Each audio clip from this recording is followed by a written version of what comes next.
He is a keynote speaker. He's a cybercrime prevention trainer.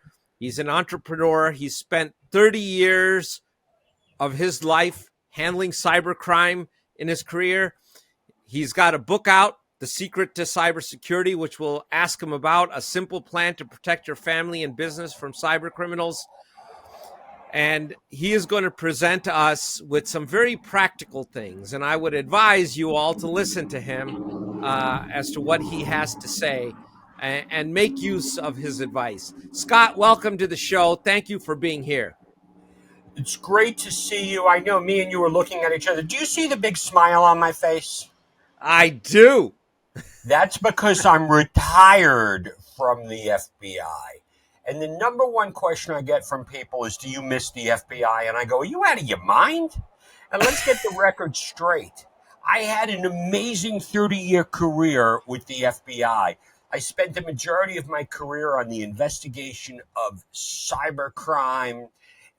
If I had my life to do it all over again, I would do the same thing. I love being an FBI agent. I know there's a lot of stuff in the news, but the reason I don't miss the FBI is because I've taken the best parts of my job, which is sharing what I've learned and educating people. And I have one goal here today for your listeners and for you.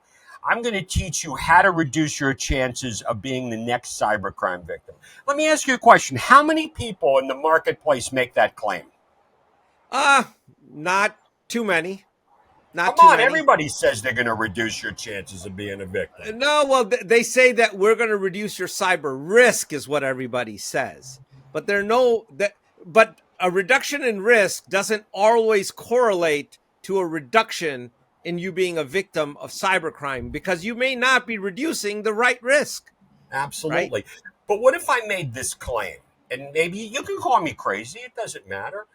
I teach people how to reduce their chances of becoming the next cybercrime victim without them purchasing products or services or having a PhD in computer science.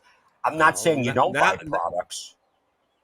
I'm just saying. You just pissed off a whole bunch of people, Scott, who make it their life. No, I don't mean it like that. I'm oversimplifying it. But let me tell you. I know what you're saying. But are you inferring that cybersecurity is not a tech problem and it's actually a people and business problem? Did you just read my mind, or is it on my forehead? I mean, I don't know. I am telling you right now that during my decades with the FBI, I've interviewed thousands of cybercrime victims. I discovered a bunch of things, but let's talk about the scope of the problem. I retire in 2018. I don't think the problem can get any worse in 2018. According to Cybersecurity Ventures, the problem's a $3 trillion global problem. I'm telling everyone about this in 2015. I'm saying, warning, 2021, it's a $6 trillion problem. We're in 2024. It's almost a $10 trillion problem. Let me ask you, as a subject matter expert, is the problem getting better or worse? It's not getting better. It's the ransomware as a service has continued to grow, and if you look at the insurance payouts, they have continued. The claims have continued to grow, but their payouts have actually gone down because they are finding ways to not cover the additional losses that are happening. So I guess it's not getting that much better, Scott. But what does it mean when the amount of money we are spending we keep spending more and more money, and the problem keeps getting worse? So let's just think about this. We got a cybercrime problem going up, and we have the amount of money being spent on products, services, insurance, even retired FBI agents who speak for a living and sell books. Look, I'm part of the same information security marketplace, but what does it mean to you if we spend more money to reduce our risk and the problem keeps getting worse? It means that we are not focusing on the right thing, and we're just throwing good money after bad. I'm going to tell you what it means in my mind. It means what we're doing isn't right. It's not working. And that's what I really want to sit down. And that's why I'm so excited that you brought me on here today. Scott, I got to ask you a question here. When you started with the FBI, were you on the computer side, or did you? I started with the FBI, because that's another question I get all the time. Scott, did you always want to be an FBI agent? And I go, no. I graduated high school in 1985. Okay, so I'm Gen X. Here I am. I'm growing up in Brooklyn, New York, raised by a single mom. She was just happy I was going from seventh grade to eighth grade.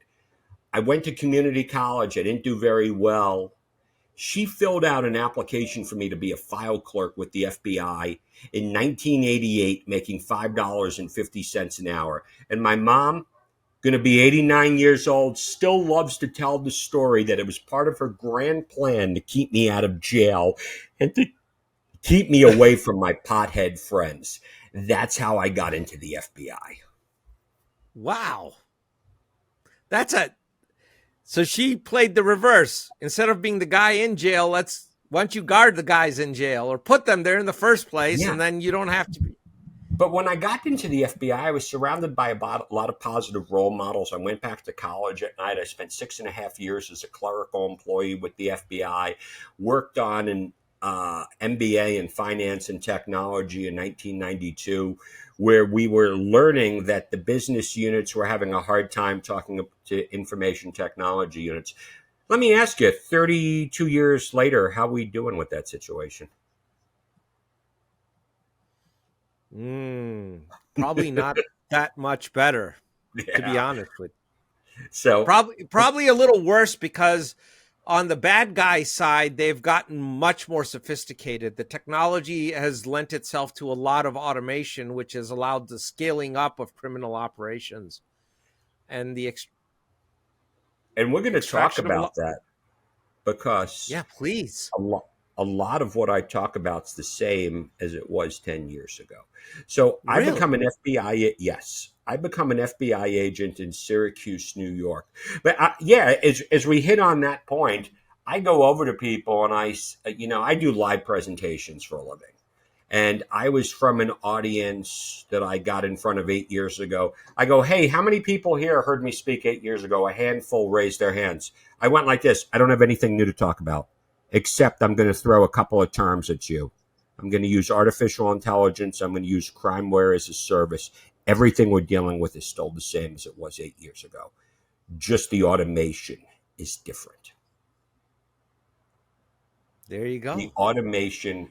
But when I get into cybersecurity back in the early days of the FBI, I was the only guy in the office with advanced computer skills in 1997. Can you tell me what do you think was an advanced computer skill in 1997? You knew about TCP/IP networking. You knew about Active Directory, understood Windows a little bit, understood how connections and packets worked across the internet, how signatures. I was the only guy in my office. That to me would be someone with some more than basic skills. Okay, so here I am. I'm the only agent in the Albany division with advanced computer skills. I knew how to use Windows 95 and get AOL to work. So by default, I became the cyber guy in the office, which was awesome. The cool and fun, sexy job to have. If you ask me to define the role of an agent in 95, I'm going to tell you how easy it is. Bad people did bad things to good people. I worked with state and local cops. We put bad guys in jail. What a fun and exciting job. I was a 27-year-old kid from Brooklyn, New York, a gun, a badge, a bulletproof vest, playing cops and robbers with my friends. The harder I worked, the more bad people I put in jail, the better I felt about myself. And that's a part of my origin story here. Was crime was very different, because back then we were chasing thrill seekers and amateurs. If you go back in time, what do you remember from the late 90s, early 2000 about the role of cybercrime? We weren't even calling it cybercrime. Back then it would have been guys hacking into various private and government entities just because they could, and to prove that they could. Mostly very young kids with a very high IQ who didn't a lot of them didn't even have malintent. They just did it because they wanted to see if they could.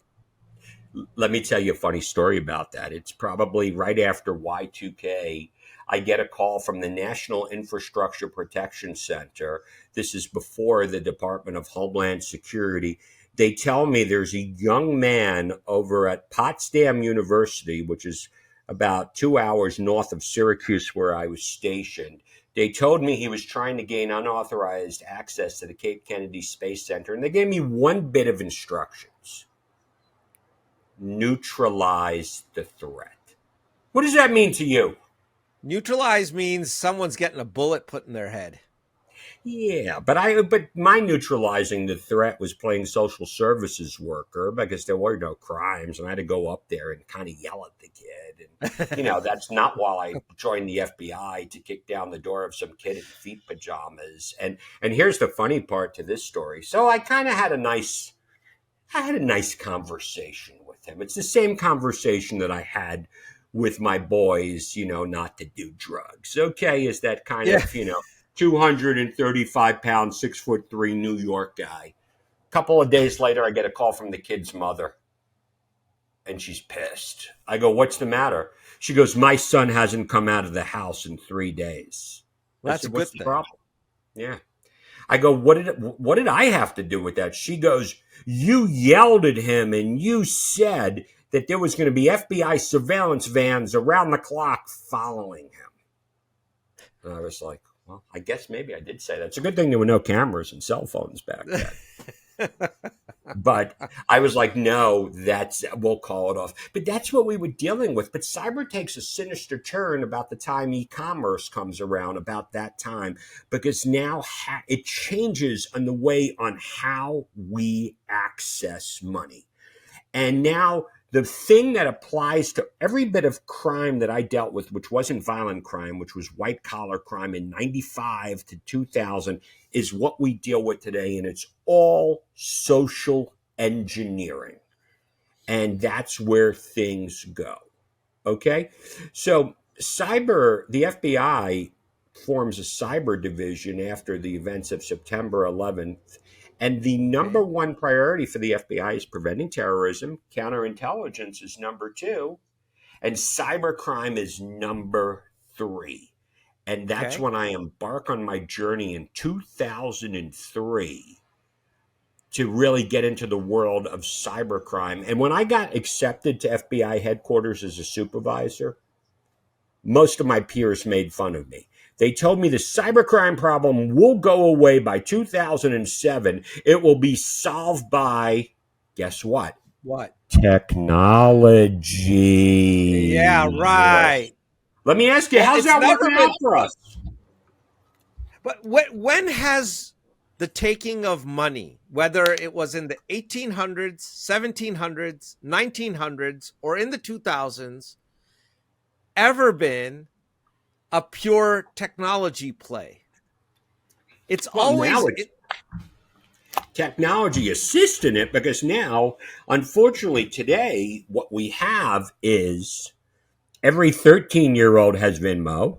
Every 80-year-old has Venmo.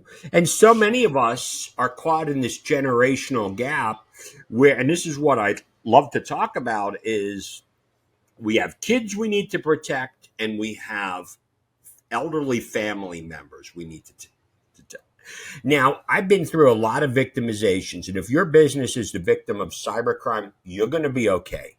But let me tell you, just yesterday, I dealt with, and this is going to kill me to tell this story because it's been ruining my trip. I dealt with a friend of a friend who, elderly gentleman in his 70s, finds somebody that he meets on LinkedIn who convinces him into investing into a cryptocurrency scam. This is called pig butchering. I don't know if you're familiar with pig butchering. We can go into this. I know the term. Yeah, go. But let me tell you, 3 months later, the guy's out $6 million. And this is going to go into the 4 truths of cybersecurity, which is what I want to talk about. Yeah, but please. I'm trying to convince this person that this is a scam. And he will not listen to me at all. And his friend what's his called me basis up. for that? I'm sorry? What's his basis for this alternate reality that, I mean, you take cryptocurrency and you put investment together, you have to be suspicious with just those two words right Oh, there. it's the fear of missing out. So let's kind of talk about this for a second. So the well, listen, people can debate all day long if crypto is a scam or crypto is not a scam. If you invest in crypto, good luck to you. I know people who do. I'm not against that. But I'm talking about people investing money that they believe is going into crypto. So here's how the scam works. It's the oldest ploy in the book. This has been going on since 1800. It's a pretty girl who befriends an elderly guy and they have conversations. She says, I have an elderly uncle who's a wizard in cryptocurrency. She sends him the link to this guy who appears to be a whiz. She has him download this app, which is nothing more than a fictitious app. She goes, look, I'll invest in it with you. So she puts $500 of her own money into the app. So he believes because he's seeing the screen. 3 days later, it goes up to $1,500. Then he starts putting in a little bit of his money. He puts 1,000 in, it goes up to 3,000. So he puts 10 grand in, it goes up to 800. It goes up to 8. Then it keeps going up and keeps going up. Here's where it goes. They start telling him that if you leverage money in options, you can Oh, get some really amazing things. So at the end of the day, his crypto account balance on this app says he's up to $200 million. wow. Okay? But he's already put in 6 mil. You see, this is why they call it pig butchering, because he's fat. They keep putting it in and putting it in. Now, when I talked to my buddies with the local FBI, which I was in, I said, can you talk to this guy? And they go, listen, we're dealing with victims that are over $10 million. This is happening every single day. And this guy wants to mortgage his house because they keep telling him all you need to do is cover the margin call by 250,000 and you will get your money out. This guy doesn't realize he's lost everything. This is my world. This is what I've dealt with my whole career. Tell Yeah. me. How So, big a number does it have to be before the FBI really takes it on and says, okay, we got to look into this? What's going on? okay, perfect question. So now I want to apply to you what I call the 4 truths about cybersecurity. This Okay. is what I've learned during my decades with the FBI after responding to 1,000 cybercrime incidents. And Okay. I'll put it this way: I think in the past 6 years I responded to more because now I get victims who talk to me. So this is the FBI has already been involved. So let me tell you the 4 truths because this is going to be really important. Truth number 1, and I'm going to stop and I want to talk to you about each truth. None of my Please. victims ever expect to be a victim because they do not fit the victim profile. When you talk to small and medium sized businesses in what you do for a living, do they ever Yes. expect to be a victim? No, that's the biggest pushback we get is, hey, I make pipes. I mean, who the hell cares about me? But what they don't realize is that you make pipes for Westinghouse. So it's not you that they care about. You're a conduit into what they do care about. Mm-hmm. Exactly. And I just want to say when it comes to that, every time I interviewed a victim, how did this happen to me? Why did this happen to me? I didn't fit the victim profile. I'm a small business. I'm a nonprofit organization. I'm Yep. a religious institution. Nobody's targeting me, and those were my worst victims. And in Nashville, I talked to hundreds of healthcare companies where the Silicon Valley, and they all said we don't fit the we don't fit the profile. I had one company was a $300 million company. They told me they're a small business. Why should they be concerned? Well, We compared to hear it all the time. We hear it all the time. And what they don't do, that's a failure of recognizing what's of value in your organization. absolutely. Understanding your people, who in your organization is connected to who, that is something I would take stock of. Mm-hmm. Looking at if your data has been breached out there, maybe you didn't get a breach, but the insurer that insures you, as an example, they got breached. And now every bad guy knows what your cyber liability policy is. And you just gave them X number of reasons. If it was $2 million, they have $2 million to ransom for you for. Yes, exactly. How do you, we could go down this list. There are so many ways to look at this, Scott, that's just a failure of imagination on their part to actually understand the value of their organization. Well, and I'm going to explain this to you because honestly, what I'm doing right now, and I'm doing this to all your users, and you don't even know what I'm doing. I am trying to change your mindset because here's what I need to do first as we go through this. I need to explain to you that there's a cybercrime problem getting worse. I need to explain to you that people keep spending more and more money to reduce victimization, and it's almost an inverse relationship. That's the first part of what I do when I get into an audience and I try, and we're going behind the scenes, but this is what I do. And you know what, Scott?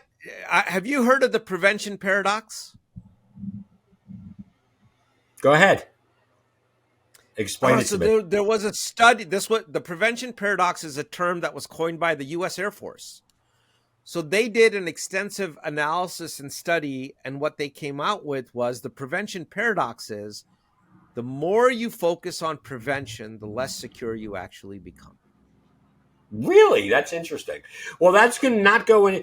So keep that in the back of my mind. Let's talk about that after the fourth trip. Yeah, let's talk about it because it gets really deep as to how they came up with it. No. I mean, me and you, I think we can turn this into a telethon here because that's the first truth of cybersecurity. None of my victims ever expect to be a victim. They don't think they fit the victim profile. Okay. If you have email, you got a bank account, you're fit the profile. The second truth about cybersecurity is when the bad guys steal your stuff, they steal your data, they hit you with ransomware. And let's say somebody's sitting here right now and they go, well, I don't have a company. I'm not the owner.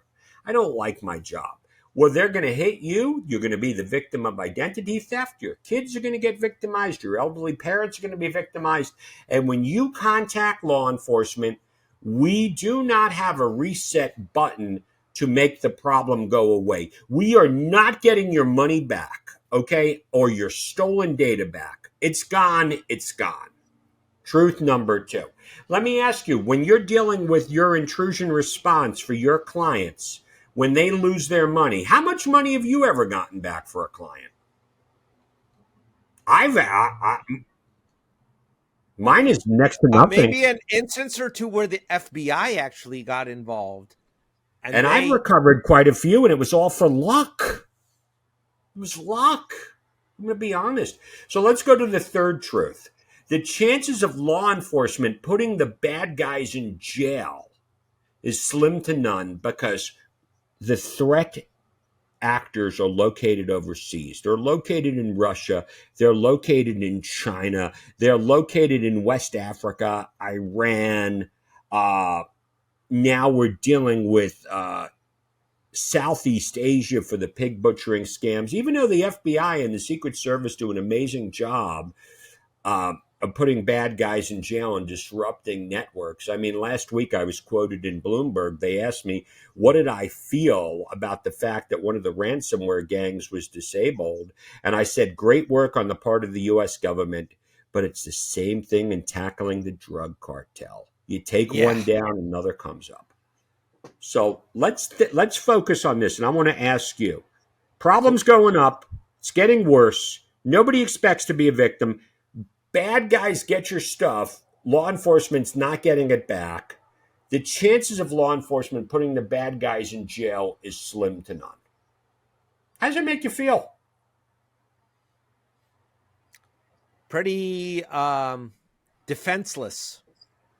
Okay. Against cybercrime. Let's talk about the fourth truth to cybersecurity and compare it to what the Air Force says. Okay.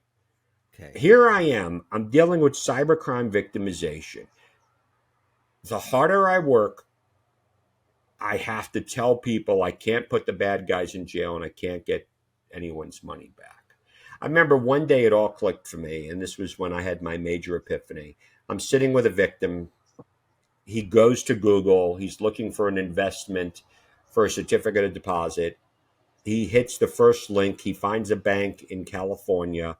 He talks to them. He does what he believes is his due diligence, and he wire transfers $700,000. 3 days later, the bank's website goes back. Nobody returns his phone calls. They contact us, and now we're off to the races, getting grand jury subpoenas, tracking the money, because there's a money trail. That's what we would do. We would track the money. So we tracked the money from his bank in Tennessee to a bank in New York to a bank in California, and then we lose track of the money at a bank in Georgia, the country of Georgia.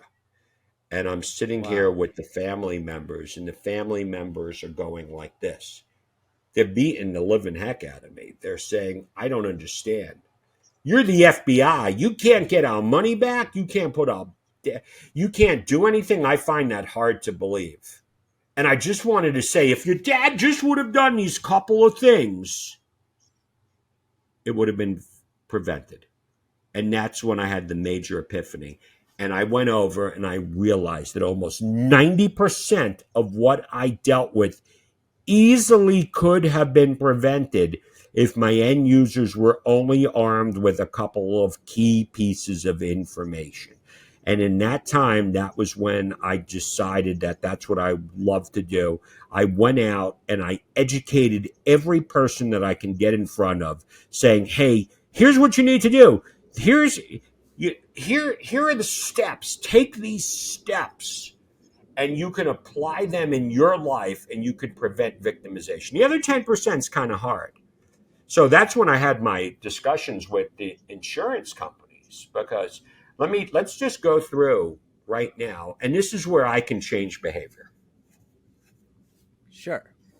If I can go back in time and I can spend 10 minutes with a victim, I could give the victim 8 to 10 points that would have prevented 90 to 95% of cybercrime victimization. And all I have to do is ask an audience and say, do you mind if I tell you what my stories were? And I have an entire audience going like that. Mm-hmm. And that's why I wrote the book called The Secret to Cybersecurity. And let me tell you, I don't even want to sell it to your users.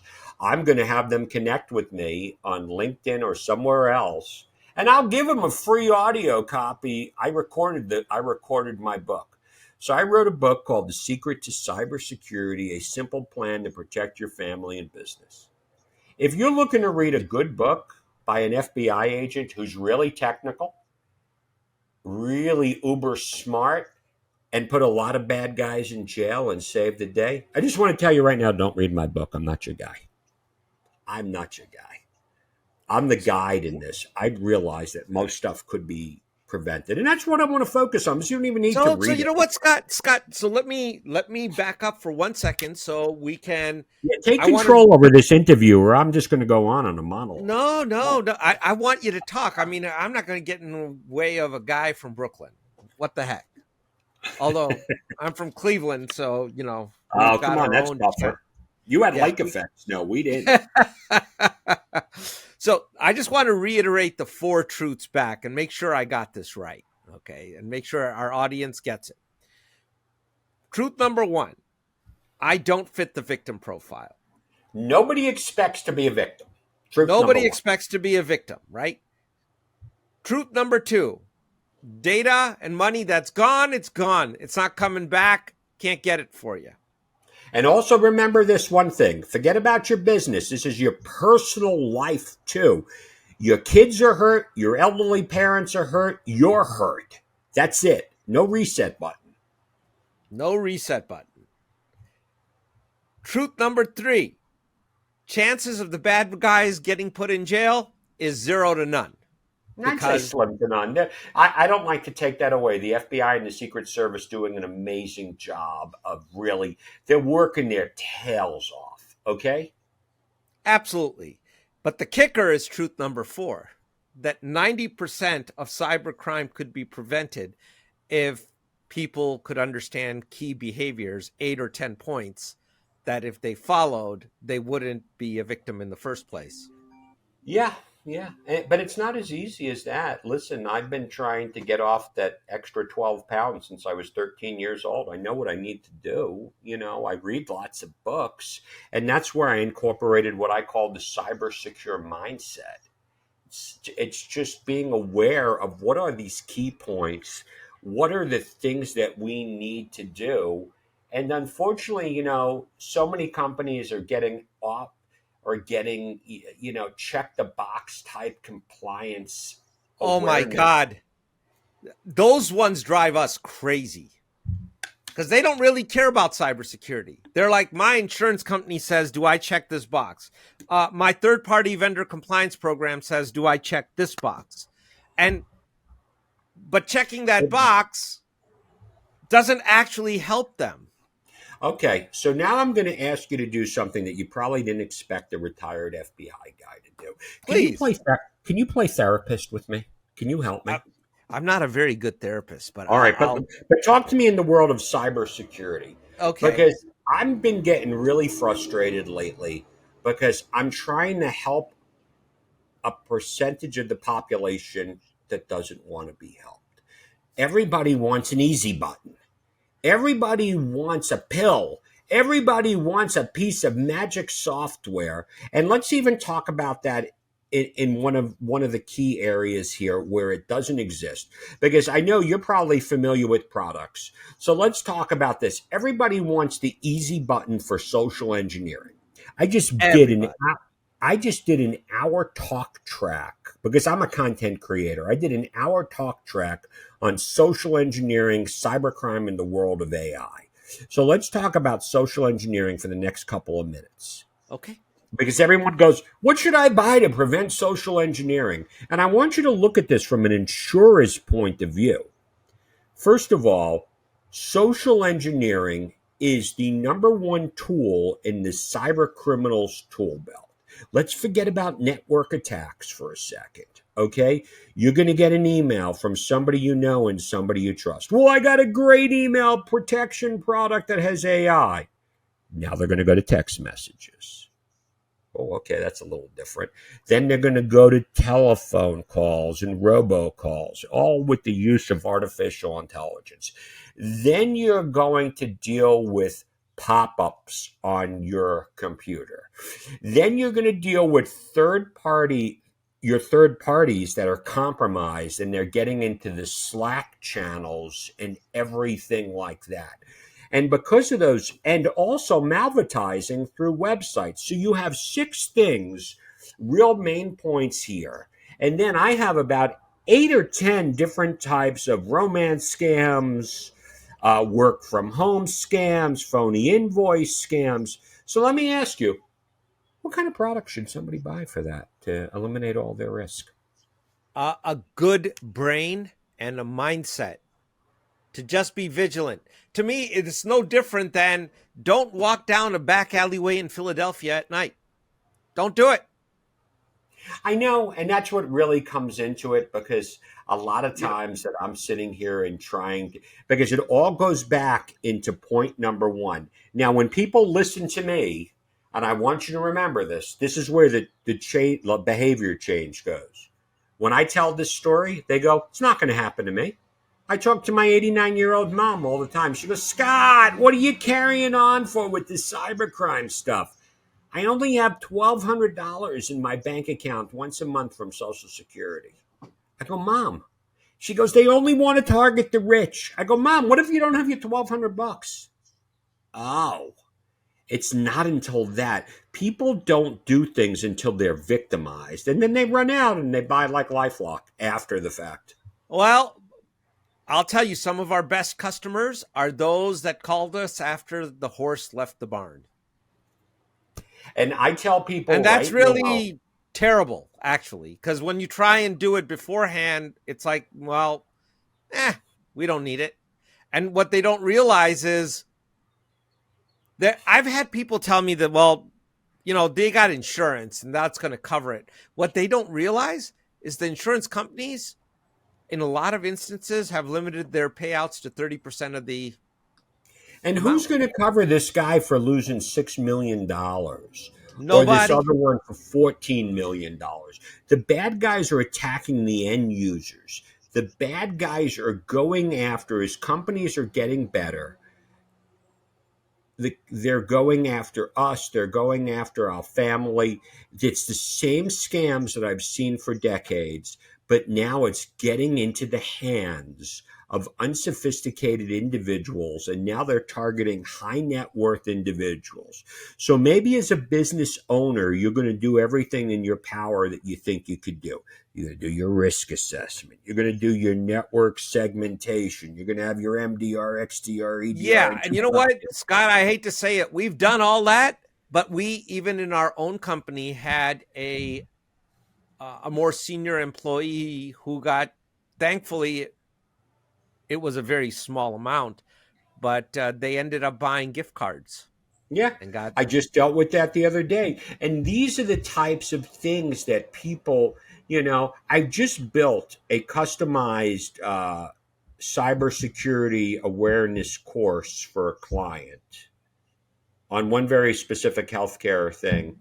And they came back to me and they said, look, it's too long. We just want to give our people 30 minutes worth of training a year. And I'm going to be honest with you, and what I do, that's not my ideal customer. I'm blessed. I have great retirement. I get paid. I speak all around the world. I go over, and to me, everything I do is all different because next week I am going over and I'm speaking to a group of small business owners in a conference in Indianapolis. Then I'm speaking to a group of credit unions. Then I'm speaking in the real estate sector. I was just brought in by a bunch of small doctors' offices, in the light of everything. But you know what? Listening to me speak for 45 minutes, reading my book is not going to do it. It's a commitment to change, and it's a commitment to changing your mindset. And that's why I asked you as my therapist for the day. I don't know how to do that. I mean, I try I, my best. people have to. I think we have to say it again and again and again, and when they get tired of hearing us say it, Scott, say it some more, and then maybe they'll start listening. Right? That's the old adage there, and just keep illuminating the problem. Well, and that's what I keep doing, and now I keep getting brought in. I keep getting brought in to do things, and I keep getting hired. And here's one of the problems that I see. And this is interesting. I love doing podcasts, but I never know where I'm going to go. I get brought in, and I'll give you a perfect example. I get brought in to do a conference, and I go, "This is great. Give me 90 minutes to do what I do." And then I'm going to record a webinar for your employees on how to prevent keeping your kids safe and keeping your elderly parents safe. And the conference organizer goes like this: we just want to give you 45 minutes. And then I keep forgetting, like I was in the government and I'm talking about the private sector. And now I'm like, I guess you're supposed to do the least amount of work. Nobody has ever taken me up on keeping their kids safe and keeping their parents safe. Nobody. So, I want to make sure that you get to put some tips out there. Otherwise, we'll run out of time. I'm And going I to want. send you a bunch of things that you could provide to your attendees. I'll give them an opportunity to link up. I mean, this was so great talking to you. We went off topic, but here's my big thing that I really like. Give us some advice. Yeah, some key things here, please. Because you know what? I'm going to give you a link that you can get a copy of my audiobook for your listeners if they contact me directly. But I can monitor who listens to the audiobook. Nobody listens to the book. It's the problem. But here's what I need to tell you. Social engineering, number one tool in the cybercriminals tool belt. Okay. Number two, the account compromise. The theft of a username and password is the biggest, causes the most loss of data or loss of money. The other thing is password reuse. Are you using the same password for multiple platforms? Are you Absolutely, one of the? everybody is. Yeah, Okay. password reuse. You need to have a strong, robust password. And here's the biggest indicator.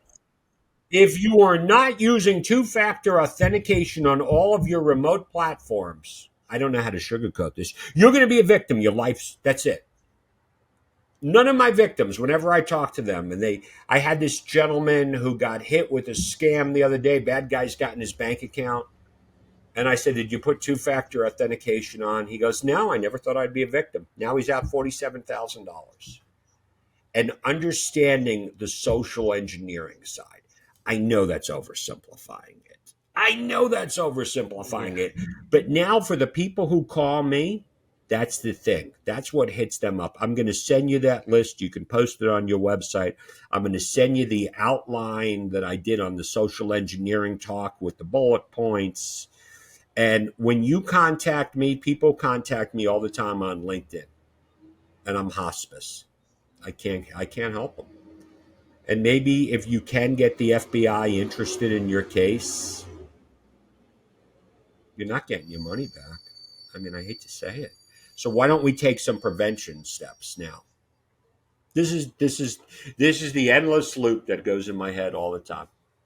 Now that's now. Would you mind if we actually sent a note out to some of our subscribers and said, "Here is a link to a free audio copy by Scott"? Yeah, sure, sure.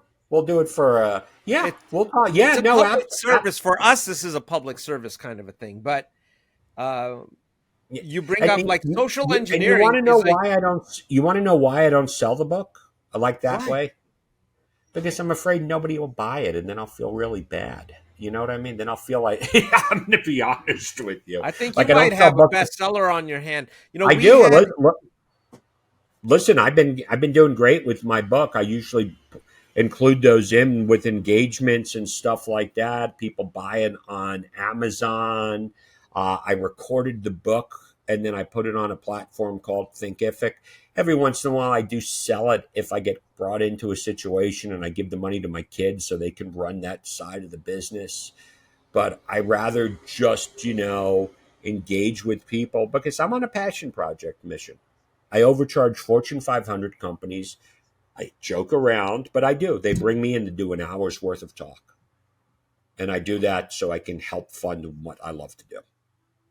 that is absolutely fantastic. And what you've said about social engineering is very, very true. I mean, we had an ex-CIA case officer on the show, and we've had a naval officer on the show whose job it was to target people. And when they talk about how you compromise a person, in their case, they're on our side and they're trying to compromise somebody in another country. They're Yeah, doing a lot of the same things that some of the bad guys are doing and trying to figure out what the connections are. How do you get to the target?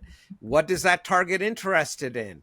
You know, go through their junk, go through their garbage, go through and find out what's going on, and then carefully and meticulously engineer. It's like threading a needle, an attack that eventually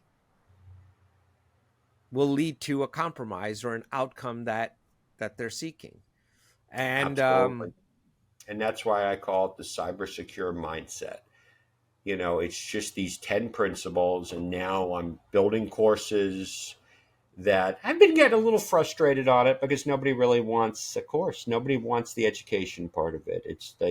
They just want the easy button to do this. And during my decades with the FBI, I discovered there is no easy button. We need to, people's attention spans are limited. So what do I do now? As I joke with people, I go, just follow me on LinkedIn. I do videos every day, minute in length. I go, at least use those. I get people tell me all the time that I'm giving away way too much content. And I go, it's victim stories. And the more I give away to companies call me up and say, hey, can you do this for me? And I'm like, sure. I never advertise. I never tell people to buy my books. I never tell people to hire me to speak. They all come to me. It's a fun thing, and so I you're couldn't do doing it without. something right. Scott, Yeah, you have I'm having a blast. and you're living in paradise at the same time. How could you go wrong with any of this? I am trying my best, my friends. And, it's just to me, I really feel that when I was with the FBI, I couldn't help enough people.